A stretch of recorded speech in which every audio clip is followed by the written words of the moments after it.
Most books you read today have been printed in a matter of minutes. However, in the olden days, it would take months to print books. The earliest books were printed using hand printing technology. This technology was first developed in China, Japan, and Korea. Let's go back to ancient China, where skilled woodblock carvers had started printing books from AD 594. In this technique, paper was pressed onto the inked surface of wood blocks. The pages were then stitched to form a traditional Chinese accordion book. This was also known as hand printing. Several copies of these books were made with the help of calligraphists. Initially, books were printed only for people appearing for the civil service examinations. The number of books multiplied later in the 16th century as the number of candidates increased. A century later, urban culture bloomed in China, which introduced reading as a leisure activity.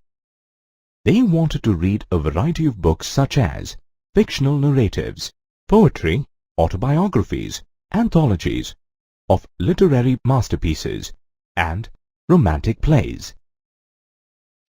During this time, rich women also took up reading and began writing poetry and plays. This reading culture necessitated the introduction of mechanical printing technology in the late 19th century. Eventually, mechanical presses from the Western countries were introduced in China. Interestingly, Buddhist missionaries from China introduced hand printing technology in Japan.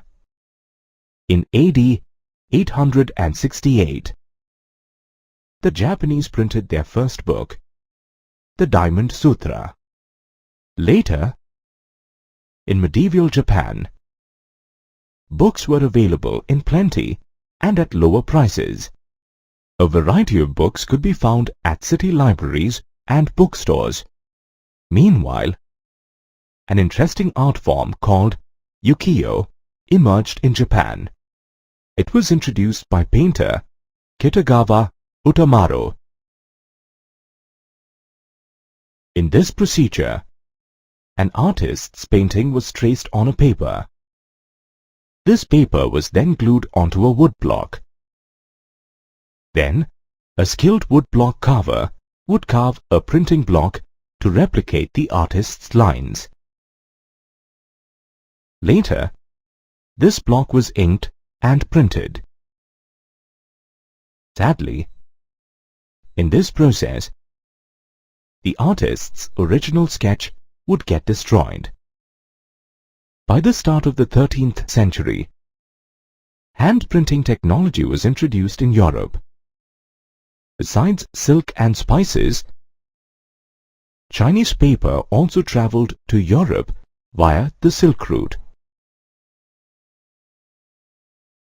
In 1295, Marco Polo returned to Italy with the knowledge of woodblock printing technology. Soon, this technology spread to other parts of Europe. Interestingly, two kinds of books were printed. Luxury editions were handwritten on vellum, a parchment made from the skin of animals for the wealthy, while cheaper copies were printed for others. To meet the increasing demand for books, booksellers started exporting books to different countries. Book fairs were organized at various places, and booksellers hired new scribes or skilled handwriters to meet the requirements. However, a faster and cheaper technology was needed. The first known printing press in the 1430s, developed by Johann Gutenberg, came as a much-needed solution. The first book he printed was the Bible. However, it took him 3 years to print 180 copies, which was still quite fast by the standards of that time. Despite this new technology being available, it did not completely replace hand printing technology. Illustrations and borders were painted while the text was printed. Between 1450 and 1550, printing presses were established in most European countries. In the second half of the 15th century, 20 million copies of books were printed. This production grew 10 times in the next century. Slowly, mechanical printing overtook hand printing technology, leading to the print revolution. Starting with woodblock printing in the year 200 to digital printing in the world of today, printing has come a long way. Books flooded the markets with the advent of the print revolution in the 15th century. They brought about several changes in the lives of the people. Earlier, only a handful of literate people had the privilege of reading books, while the common people shared knowledge orally. They listened to famous ballads and folk tales or saw performances.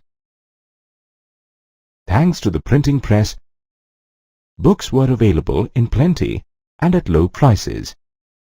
Gradually, people began to shift from hearing to reading. The print revolution was also feared by many, as it was a medium to spread ideas freely.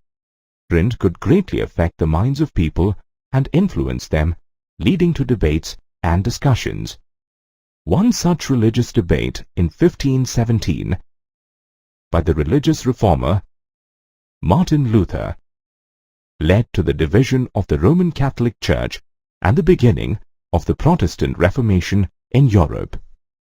The less educated, working people also began to interpret books in their own way. In the 16th century, an Italian miller named Monacello reinterpreted the Bible. His unorthodox ideas angered the Roman Catholic Church, and he was executed. To prevent the rise of such rebellious ideas, the Roman Church imposed certain restrictions on publishers and booksellers and began to maintain an index of prohibited books from 1558. Another major impact that print technology had was the growing reading mania. By the end of the 18th century, some parts of Europe had a high literacy rate. Peasants and artisans could read too.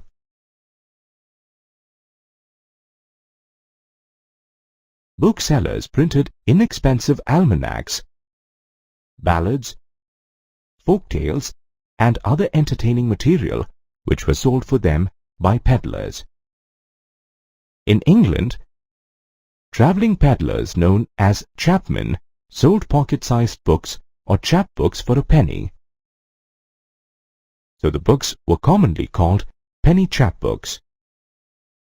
In France, inexpensive books called bibliothèques bleues were sold to the poor. Besides books, periodicals, newspapers and journals were also being published. At the same time, scientists like Isaac Newton and philosophers like Thomas Paine and Voltaire started publishing their discoveries and ideas. By the 18th century, people believed that books had the power to liberate society from despotism or absolute power. This belief made French novelist Louis-Sébastien Mercier declare his famous quote, "Tremble, therefore, tyrants of the world, tremble before the virtual writer." For these reasons, many historians believed there could have been a possible connection between the print revolution and the French Revolution. They pointed out that the writings by enlightened philosophers like Voltaire and Rousseau were very popular and encouraged people to think radically. These writers wanted people to consider things with reason and logic over superstition, tradition and despotism of the church and the state. All these ideas from print paved the way for debates and discussions and made people question existing ideas and beliefs.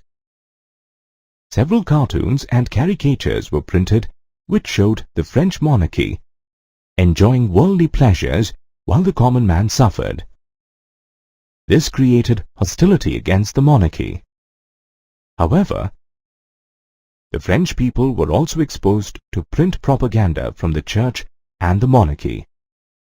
Print had its impact. It did not influence people directly, but inspired them to think differently. The print culture saw several changes in the 19th century. Now that Europe had a high literacy rate, a large number of children, women and workers became a part of the reading culture. During this period, primary education was made mandatory for children. School textbooks and reading material, like folk and fairy tales for children, formed a major part of the publishing industry. Grimm's Fairy Tales, a popular collection of German folk tales, was published during this period. Interestingly, in 1857, a press was set up in France that printed books only for children. Women also showed a huge interest in literature. Penny magazines, meant for the working class, became especially popular among women. Several other manuals on etiquette and housekeeping were also popular at that time. Apart from reading, women also took up writing. Jane Austen, the Bronte sisters, and Mary Ann Evans, better known by her pen name George Eliot, were some of the best-known female novelists of that time. Their writings defined the new woman as a person with strength, personality, intelligence, and determination. Lending libraries also became a means of educating people of the lower middle class. People in England began educating themselves. Some of them even took up writing with the help of these libraries. In the mid-19th century, the number of working hours decreased. This gave working people an opportunity to read and write in their leisure hours. Meanwhile, printers and publishers also came up with new strategies to sell their products. They now started publishing serialized novels. The Shilling series was one such popular series sold in England. Advertisements and notices were printed and pasted on walls of streets, buildings, and common places to attract buyers. Even during the Great Depression in the 1930s, they used a smart strategy of printing cheap paperback editions to maintain sales during the lean period. Apart from these strategies that changed the face of reading and the print culture, there was also a series of innovations in printing technology. By the mid-19th century, Richard M. Hoe of New York developed a cylindrical press that operated on electricity. It could print 8,000 sheets per hour. This press was useful for printing newspapers. In the late 19th century, the offset press was developed, which could print up to 6 colors at a time. This was followed by a number of other developments in the printing technology. These innovations and strategies in the 19th century transformed print and the reading culture to a great extent. Prior to the advent of print in India, people read manuscripts written on palm leaves and handmade paper. In the mid-16th century, the printing press was introduced to India by Portuguese missionaries. Several books were printed by religious priests and missionaries in South Indian languages. Though English presses were being imported to India from the late 17th century, printing developed much later in India. Towards the end of the 18th century, a number of newspapers and journals were being printed. Gangadhar Bhattacharya's Bengal Gazette was the first newspaper to be started by an Indian. Several religion-based debates began to take place in society around the early 19th century. Consequently, printing and newspapers became a useful medium to convey the views of both the social reformers as well as the orthodox religious practitioners to the people. The arguments over religious practices grew intense between the reformers and the Hindu orthodoxy. To reach a wider audience, Raja Ram Mohan Roy, a social reformer, published the Sambad Kaumudi, and to propose his views, the Hindu orthodoxy published the Samachar Chandrika. Later, two Persian newspapers, Jam-e-Jahan Nama and Shamshul Akbar, a Gujarati newspaper, the Bombay Samachar, started publication. At the same time, the ulama, the legal scholars of Islam and the Sharia, feared that they would be forced by the colonial rulers to convert, ultimately leading to the extinction of their community. Therefore, they began publishing newspapers containing Islamic teachings. The Deoband Seminary published several fatwas or legal pronouncements for circulation. The Hindus also began publishing religious texts in different Indian languages. Ramcharitmanas by Tulsidas was the first 16th century text to be published. Later, several religious texts were published in portable form, which increased the readership of these texts.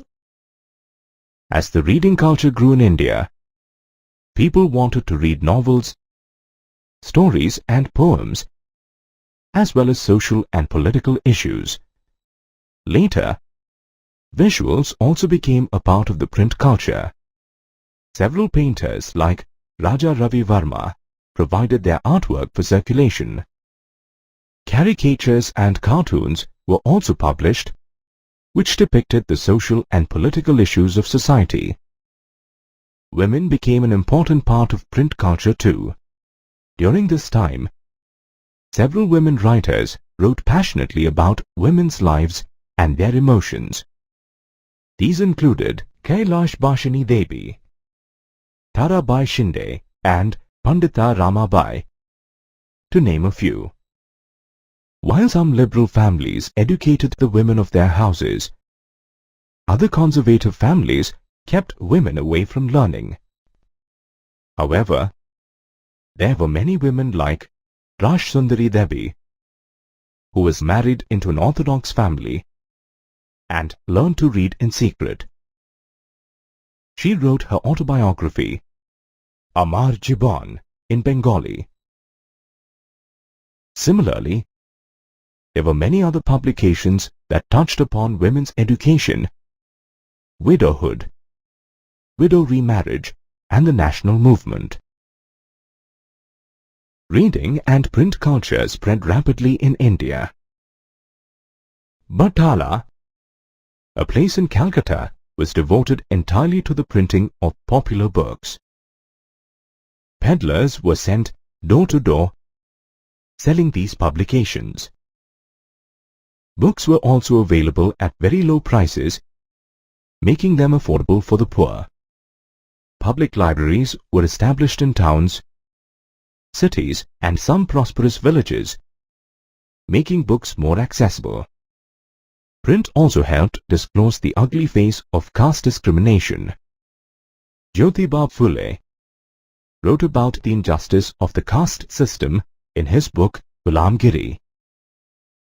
Later, B.R. Ambedkar and E.V. Ramaswamy Naikar passionately wrote on the caste system. In the 20th century, some less educated mill workers wrote about their experiences and feelings on the caste system and class exploitation. Kashi Baba, a mill worker from Kanpur, wrote Chote aur Bade Ka Sawal, and another worker wrote a collection of poems called Sachi Kavitaye under the pen name of Sudarshan Chakkar. The mill workers of Bangalore also set up libraries to educate themselves.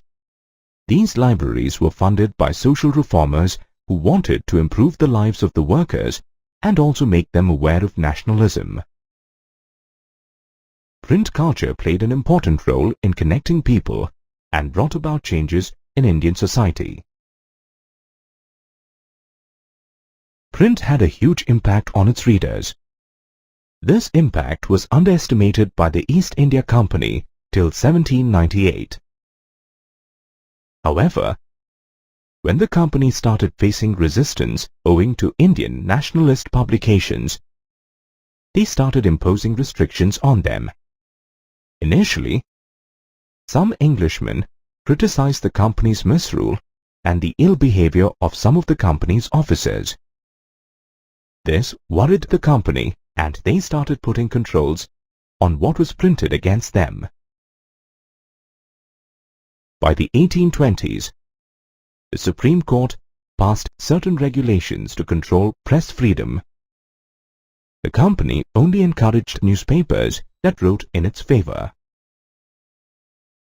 However, in 1835, editors of English and vernacular newspapers filled a petition that compelled Governor-General Bentinck to revise the press laws. Later, Thomas Macaulay, a liberal colonial official, formulated rules that got back the editors their freedom. Soon after the revolt of 1857, the annoyed Englishmen demanded a clampdown on the local press. As Indian newspapers wanted to spread the feeling of nationalism and patriotism, the Englishmen started contemplating the imposition of strict censorship on such nationalist publications. Consequently, the Vernacular Press Act was passed in 1878. This gave the government the right to censor the reports and editorials in the vernacular press. If any rebellious writing was found, the press was warned. And if the press ignored the warning, then it had to face the consequences. The printing press of the offending publication was seized by the government. In spite of these controls, the number of nationalist newspapers increased throughout India.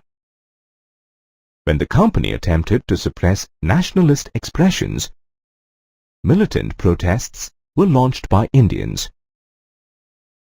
For example, when Bal Gangadhar Tilak wrote about the deportation of the Punjab revolutionaries in his paper Kesari, he was imprisoned, which in turn provoked protests all over India. Print culture became one of the major driving forces behind the Indian freedom struggle.